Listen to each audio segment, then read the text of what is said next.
Hi, this is Sweet Life and I'm Natasha, back at it with a review and discussion of Planes, Trains, and Automobiles.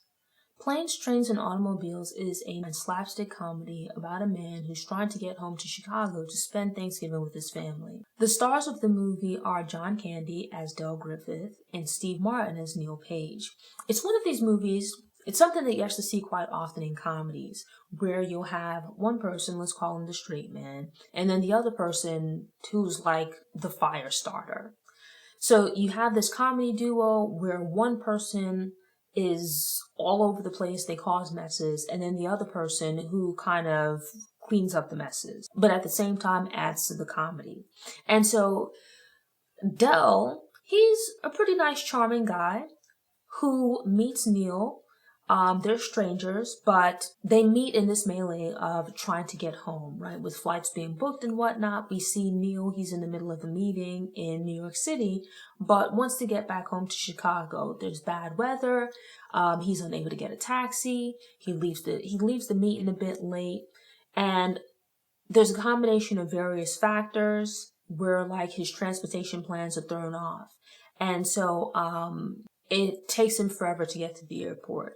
When he gets to the airport, he's already like running late, but bad weather has created further confusion with his flight and events are already problematic. But the combination of these two is just going to be problems from here on out, right?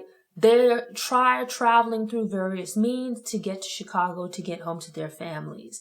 And it's one of these movies where if anything and everything could go wrong, it absolutely will. Each time it seems like they move a little bit closer to getting home, or they might have figured out some kind of way to get home, something happens to just completely upset their plans. They rent a rental car. And the whole rental car situation reminded me of the first Jackass movie, where they rented this car, or it might have been a regular episode from the TV show, but the fact is that they rent this car and Johnny Knoxville takes it to this demolition derby and participates in a demolition derby, where when he then takes it back to the car rental place, the people are flipping out because it's like, what on earth happened to this car, right? Like it's all mashed up and whatnot. That's the case with the rental vehicle from Planes, Trains, and Automobiles. It's like the amount of different things that happen to this car. They have quite a few close calls. The whole situation with the car is just hilarious. There's other funny moments, but it's like there's just this running joke with this car that, they try to get there by plane. They try by train. Every time they seem to get something figured out, something goes wrong.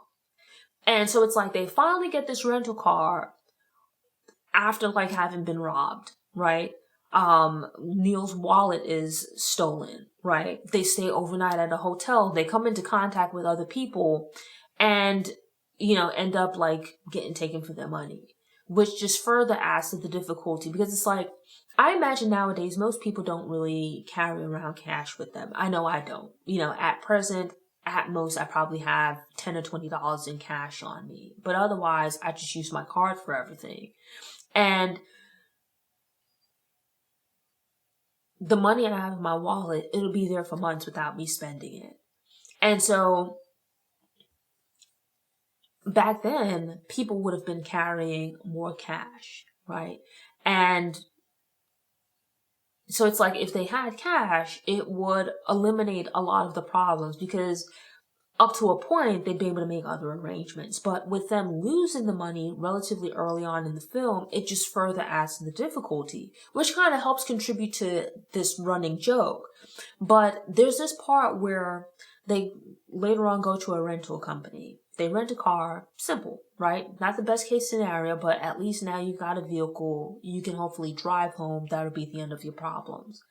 The issue, though, is that Del is a sweet person, but he's also like the ultimate hustler. And there's a part in the movie where it's like he has these rinky-dink plastic rings, and there's like a montage of him just selling it to people for various prices, right? Telling them different stories based on what he figures out about them. Like looking at them, he sees what kind of person they are, what they're into, and he adapts his story, adapts his pitch to them.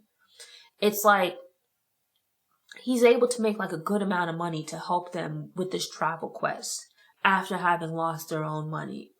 And so it's like, it's actually pretty cool to see him hustle. But now it's nighttime. You know, Neil is in the passenger seat. Dell is driving. And Neil goes to sleep. And for whatever reason, instead of just pulling over, Dell tries to take his jacket off while driving. And it's like, stop at a stoplight, pull over, take it off. But no, he decides to try to take this jacket off, or like sweater or whatever it is, while driving. And it just, sometimes you get your arm like stuck behind you. You know, you might have like a little momentary struggle. Which is why I would think this isn't something you should do while driving on the highway, right? Like, if need be, pull over, take the jacket off, and go back to driving. But Dell is driving on the road, trying to resolve this jacket situation. It goes from bad to worse. He gets like stuck in the seat, his arms are caught. It gets to the point where it's like he has no use over his hands, no use over his arms, because he took his hands off the wheel to deal with the jacket, and now it's stuck in the jacket. He has just the ability to like press the brakes and gas with his feet. He doesn't have, it leads to a tense moment, because it's like, you just know they're going to crash, right? They're driving around and whatnot, have a close call, which is like, your heart leaps out of your chest. Neil wakes up right after, like after all of these shenanigans, and Dell just brushes it off like no big deal. Meanwhile, he nearly killed both of them. But it's like, you can barely catch a breath from that situation or breathe a sigh of relief from that situation before they're driving on the highway and you see other people like signaling to them, trying to get their attention. And it's then you realize that they're now like driving down the wrong side of the highway, you know? And they're like two 18-wheelers coming. And so it's like bedlam just ensues. They have a close call with the trucks and whatnot, but the car ends up like catching on fire. The roof is all messed up. They lose their luggage. The car by the end of it looks even worse than the car from Jackass that was in the demolition derby, because it's like all burnt out. It's like just progression of this car being demolished. And I think it was like one of the funniest running jokes in the movie. It's like everything's just going wrong for these guys. And it's like they go to another car rental agency. Neil tries to like get another car, but it's like at this point he's completely frustrated after having all of these horrible things happen to him. He's had issues with another branch of this car rental company, and it's like he just goes off. It's like a breaking of the dam. He's like a very, like, you know, contained person. And it's like, you know, they don't really have much money, so they end up having to share a hotel room. And it's like they wake up all like, you know, hugged up together and whatnot. So it's like, sometimes I find with slapstick comedy, it can sometimes feel like they're trying too hard to be funny, where the story ends up being stupid and not making much sense, right? The focus is just on the comedy and the acting isn't that great. But this is a movie where they hit the various notes just right. It's like you have slapstick comedy, but the acting is actually good. The story makes sense. It's unlikely that all of this stuff would happen to two people in this short space of time, or I would hope that it wouldn't. But nothing that happens is truly unbelievable or impossible. And so that adds to the hilarity of the situation. You end up having all of these different factors coming together to make a really funny movie. And this was actually my first time watching the movie. Like, I'd previously heard about it, but this was my first time sitting down to actually watch it. And not that I had any great expectations or anything, but I thoroughly enjoyed the movie. I thought it was very, very funny. And given like the holiday nature of it, I think, like with myself, I have a list of movies that I watch around the holidays. I kind of rotate through them. And I think this could be something that you might enjoy doing with your family, be that for Thanksgiving, Christmas, Ramadan, or whatever holiday you celebrate, right? I think this could be a great movie to add to the mix. Granted, there is some like spicy language, so just be aware of that if you're watching with kids. But aside from that, I think it's actually a really funny movie and one that I highly recommend.